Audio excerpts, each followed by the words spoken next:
유대인 이야기로 세계 경제사에 대해서 함께 공부하겠습니다. 이번 시간에는 에스라 개혁, 유대교를 바로 세우다에 관한 내용을 살펴볼게요. 기원전 428년에 느헤미야에 이어서 제사장이면서 율법학자인 에스라는요, 모세의 법전을 갖고 유대로 돌아왔어요.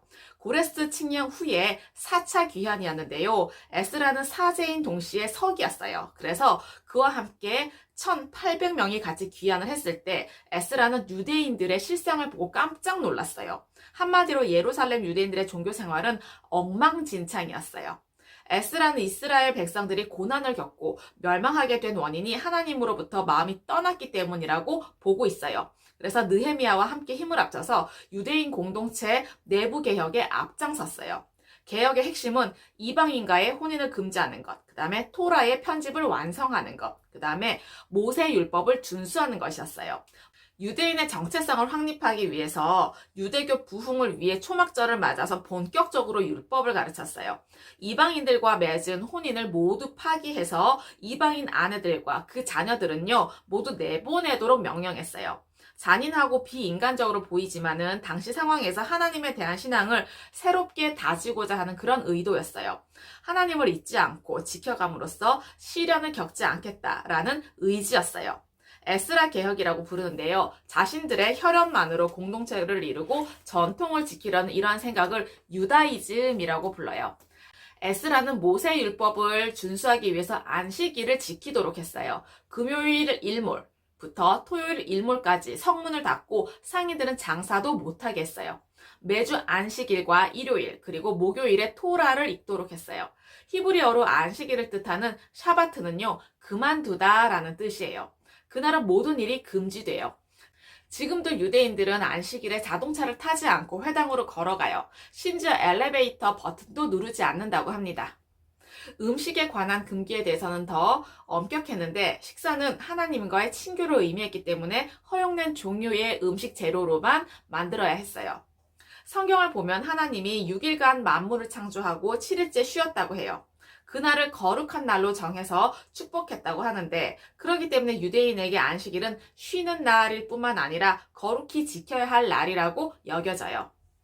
유대인에게 적용되는 율법이 노예에게도 적용되어서 노예도 7년만 일을 하게 되면요, 해방돼요. 50년이 되는 희년에는 모든 것이 용서되고 모든 빚이 면제되고 모든 사람에게 해방이 선포돼요. 이런 율법 정신의 최고 목적은 정의의 실현에 있어요. 안식년, 희년법은 사회적으로 불평등을 정기적으로 해소할 수 있는 기간이에요. 에스라는 이런 율법 정신을 바로 세우는데 힘을 쏟았어요. 느헤미야의 사회개혁과 에스라의 영적인 개혁으로 사라져가던 유대인들의 정체성과 생명력이 다시 살아났어요. 백성들이 토라를 읽기 시작하면서 민족과 신앙에 대해서 다시 생각할 수 있었어요. 유대인들은 에스라의 가르침에 따라서 금식을 하고 회개를 한 후에 율법을 지키기로 맹세했어요. 유대인들은 예루살렘과 바빌론 두 곳에서 민족의 기틀을 마련했어요.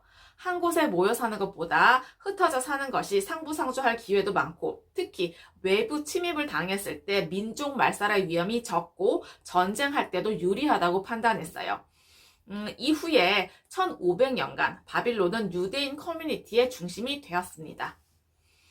토라의 정비에 대해서 설명드릴게요. 보통 패망한 민족은요, 다른 나라 사람들과 섞이고 그 과정에서 그 문화에 젖어들어서 세월이 흐르면서 그 민족에 귀속돼요. 이것이 역사의 일반적인 흐름인데요. 유대 민족은 그들만의 유일한 신앙과 독특한 이상을 갖고 역사와 맞서 왔어요. 그 중심에는 경전인 토라가 있어요. 유대인들은 토라를 통해서 민족의 정체성을 잃지 않고 지켜나갈 수가 있었어요. 느헤미야와 에스라의 가장 중요한 업적은요, 토라의 정비였어요. 유대인은 모세오경을 토라, 율법이라고 하고 신앙의 근본에 놓았어요.